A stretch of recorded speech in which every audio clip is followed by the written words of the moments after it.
I definitely do take from life, and I watch a lot of documentaries, because I feel like if you borrow from another actor, that is imitation. But if you're borrowing from somebody from real life, then it kind of feels fresh and it feels new, and there's a personality and imagery behind that.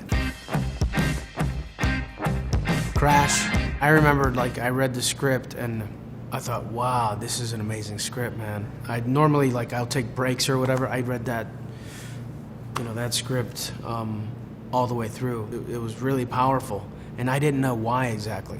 Which is almost, sometimes it's better just to trust your instincts. And I remember going back to Chicago, and my brother had just had a kid. So I didn't know what it was like to have a kid, because, I was young. And my brother, he was always never had trouble with the ladies, and always one of those dudes that combed his hair, and his hair looked like it was bulletproof, always dressed really smart. I go to his house and he's like, "Hey, Mike, what's going on?" His hair's all disheveled. I'm like, "What's going on, buddy?" And he's like, "Dude, look how beautiful she is, man." Dude. And he stopped.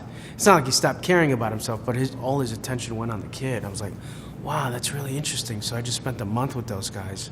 And then I took whatever that was. And it's a subtle thing, but it's a thing that was really important to me, especially in that movie like Crash, when I'm talking to my daughter and have no attention on myself whatsoever. And so that's what I took away from it. And I remember telling Paul Haggis, because I read it in a book. I think about Buddhists. And Buddhists, they believe that you're here for lifetimes. And so you wouldn't treat a child like a child, right? You treat him just like a guy at a bar. So I was like, what if I do that? And he says, yes, that's good. It added an element of vulnerability for the guy. To be embarrassed about telling, the story about the fairy going around in the room, and then, this fairy gave him an invisible cloak. When I was 5, this fairy came into my room one night. Right. See, I told you weren't gonna believe me. Okay, go to sleep now, you little rat. Don't tell me. And those were the two elements that I thought were very important. I don't know if anybody picked up on them, but for me, that was really important. And you're a father now? Yeah, my son's 9 years old. But now, oddly enough, I've rewatched Crash, and I was a crying little baby, man, because I was like, that's the word, the worst nightmare to have a kid potentially die. So now I get it, why people were, affected by it. World Trade Center.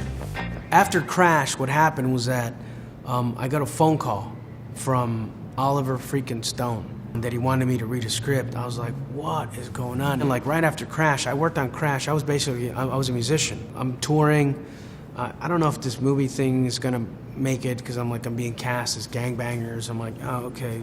So I get this call from Oliver Stone saying he wants me to read this, his office wants me to read this thing called World Trade Center. And so I read it. I can't believe the story, and it's, a starring role. Holy cow. And I'd be opposite Nicolas Cage. Holy cow. Leaving Las Vegas, raising Arizona. I did the movie, and I was freaked out because, the most I did was worked on Crash for 4 days. So from 4 days to run of picture, which means that you're basically working almost the entire time, and you have so many scenes. I was like, wow, this is such a big step up from that gradient. I didn't feel all that comfortable, but I just kept rehearsing. And you have to understand, it was 10 years of just doing bit parts, trying to do the best. But how good can you be when you're over there? That's your line, And the movie did well. It did pretty good here in America. I think it was it might have been too soon for it, but it's a really cool movie. And but it was just working with Oliver Stone, and knock on wood, hopefully I get to keep working with those kind of guys. $1 Million Baby. It was so awesome shooting with Clint Eastwood, man. I remember watching all his movies. My dad used to sneak me up, and we'd see Heartbreak Ridge or something like that. I told my dad, I was like, dude, I'm doing a movie with Clint Eastwood. He's like, tell him I said what's up. He'll know. I'm like, no, he won't, dude. And so I was on set for 3 weeks, man, which is another blessing. And I just watched the way movies are made, and he was a master. There's so much to learn about acting. It's almost to me, it's like chess, where if you do something here, you set up a thing here, it really affects you know, the end game, and you really have to think 3 or 4 moves ahead. Grandmasters, like the best, you know, guys. A grandmaster looks at a chessboard, and there's only 2 or 3 vital moves, and which is the one that they're going to go to, which is the one, and they're always seeing like 2 or 3 moves. He's one of those guys. I've worked with him just recently again. It was that, you know, somebody would pitch him an idea, and he's like, "No, yeah, I don't think I'd want to see that. I think this is nice. This is nice." And boss says it, and then you look at it on the frame, you're like, it's pretty good. Anything else will take your attention away from that. He reminds me kind of like of Ridley Scott in a way. Like all the established directors and the really, really good directors, they don't shoot like all day, you know what I mean? Because they know exactly what they want. They really are masters at their craft, and Ridley is more like he's building an opera. Clint is more like jazz, you know what I mean? But it's still epic. The Martian. I remember I got a phone call that Ridley Scott wants to meet me. I was like, wow, that's really cool. You know, we're actors, but we're still fans of these movies. Like, I'm a huge fan of Ridley Scott, so I was kind of nervous. I saw that he kind of like already had all the drawings mocked up for this, for The Martian. And he also, I think he might have a photographic memory, I'm not sure, because if you talk to him about a scene, he knows the dialogue and he knows exactly what you say and he knows what number. And I'm like, you pitch him an idea and he's like, yeah, that could work. You pitch him another idea and he's like, yeah, but remember you're setting up this and this. You feel very comfortable. There was a scene where something was shaking, like the ground was shaking, and he shot the rehearsal. You know, he didn't tell us it was going to shake, so everyone, like, you see real reactions from people, and you can't act that. I wasn't that bright because there was a couple times where I'm like, what's up with this set? It keeps on shaking, man. And I messed up my part of the take or whatever. Observe and report. I feel like that's a very, I'll steal Seth Rogen's line, but I feel like that's a very polarizing movie where people either love it or hate it. I auditioned for some comedies, but I was like, I never felt really comfortable, and I never really felt like I felt like I was boring myself. So I thought, what if I do characters? Because I like doing characters, like real characters. And then so that if it's not funny, it's just the way the guy thinks. And if it is funny, then whatever, this is who I am. The one that I got, the one that I made up, is I remember watching this documentary or YouTube thing or whatever on pimps. It was this little guy, you know, and you pan up and you see like, oh, he's in the documentarist is in his bedroom, and then you pan up and you see some dress shoes, and those dress shoes are on the bed, and you're like, and the dress shoes are kind of dirty, and then you pan up and there's 2 women there, 2 prostitutes, and one of them is just filing, you know, their nails, and the other one was just chewing gum. Like, when is this going to be over? And then you see the dude and you're expecting him to be like some stud or like some crazy, and he's like, it's just this little guy, you know, with a high-pitched voice. The documentary guy, the one who's doing the interview, just totally tees him up. He just tosses it out there, and he's like, hey, brother, you gotta tell me, man, what's the secret to pimping? And he's like, man, you gotta love your bitches. And I was like, man, you gotta love your bitches. You know, and the girls didn't do anything. I was like, whoa, that's a character right there, buddy. And then so I thought, wow, it'd be great to put this guy in a movie. And then Observe and Report came up.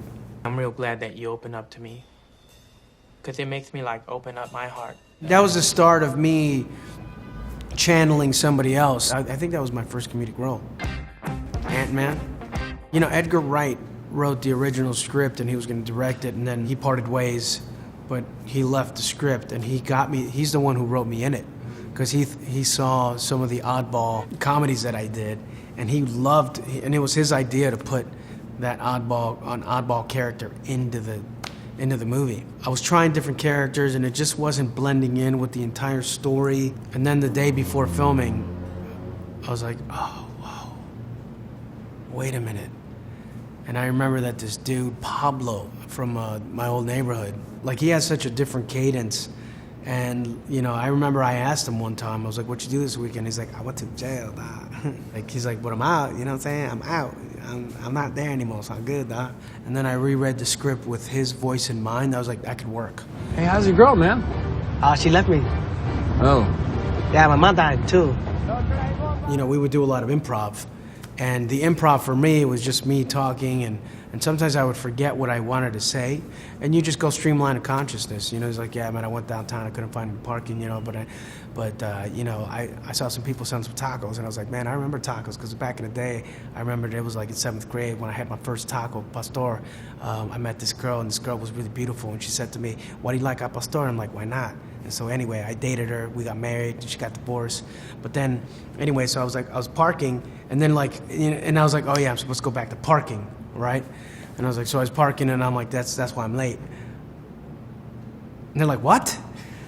I was at a wine tasting with my cousin Ernesto, which was mainly reds, and you know I don't like reds, man. You know, but there was a rosé that saved the day. It was delightful. And he tells me about this girl, Emily, that we used to kick it with. It was actually the first pair of boobs that I ever touched. It's the wrong details. You know, Marvel's, dude, they're so awesome. They'll take whatever you have, and then if they like it, they'll just run with it. That character is so nerve-wracking for me to do because it's mainly the dialogue, and it's so much and it's so fast. And that's probably, to be honest with you, the hardest character that I had to do. End of watch. I read the script, end of watch. Nobody said anything really about it. They said, oh, this cool script came by. And I'm like, check it out. I was like, oh, okay, cool. I read it. We weren't getting paid. We were getting paid scale or something like that. So like that's what the movie was, because it was a low budget movie. I read it, and I remember it was one of those scripts that I was like, dude, what's going on with this? I'm like, can I audition for it? When am I going to audition? End of watch. I imitated. There's a buddy of mine who actually talks like this. It's really quick, and then all of a sudden, no problem. And so I was like, wow, I'm gonna do that for this character. Wait. I got a hella big family, bro. Someone's always at my house, right? Well, one time, Gabby's parents bounced in Sonata, and her brother crashed at his girlfriend, so I spent the night at her house. And this was gonna be the night, dude. I remember going in and meeting David Ayer. And he says, dude, you gotta, like, this isn't pretend, dude. You gotta be brothers. You guys gotta be brothers. Every day for, 3 months, just hang out, dude. Until, you get annoyed of each other, until you could just be bored. You know what I mean? You don't have to feel like you have to entertain each other. And it was really cool, because he is such a dedicated actor. Of all the people that helped me, he was the first one to really say, dude, do it, man. This is your scene, man. And I was like, oh, that's so cool. Any scene, dude. Any scene where he's like, dude, this is your scene, man. Take it.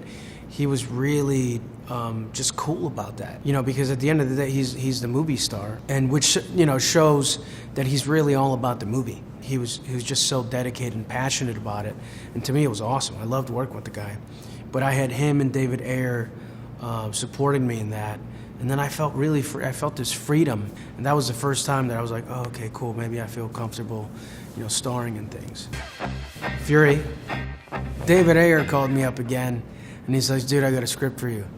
And whenever I've seen there's some actors that are good performers, and they do his movies, and they're really good. And then there's guys that have to dig in. I have to dig in and really feel like I'm the character. So your heart always pumps, and you think, oh man, what does he want me to do this time? What hell does he want me to enter? And then I read Fury. I read it, it was amazing. The part was really cool. Even just me being there, even if I didn't have any dialogue, but I was part of the 5-bit crew representing the Latinos that were in World War II, because there was a lot of them that were just unacknowledged. Even, you don't see that at all. Even just being part of it would have been an honor, but he wrote a great part, and then I was, part of it. And, Shia had a great part, Logan Lerman, John Bernthal, Brad, everybody had a really cool part, and we were all just crazy in that movie, because, we're sleeping by the tank, and just there's something that happened, because it was so cold and so crappy. It was just something about, it just sucked so bad that you're like, screw it, whatever. It was kind of apathetic, dude, let it rain. Rain more, cool, who cares? And you're cold, your body's shaking, you're just like, whatever, dude. We went through, in comparison with what, the guys that really did it, there was no room for complaining. I drove a real tank. I remember it took me a month or two to really be good at it, and I felt like I was good at it. But when you have Shia LaBeouf and You know, Brad Pitt up on top. Like, wow, there's big movie stars up there. I don't want to kill them.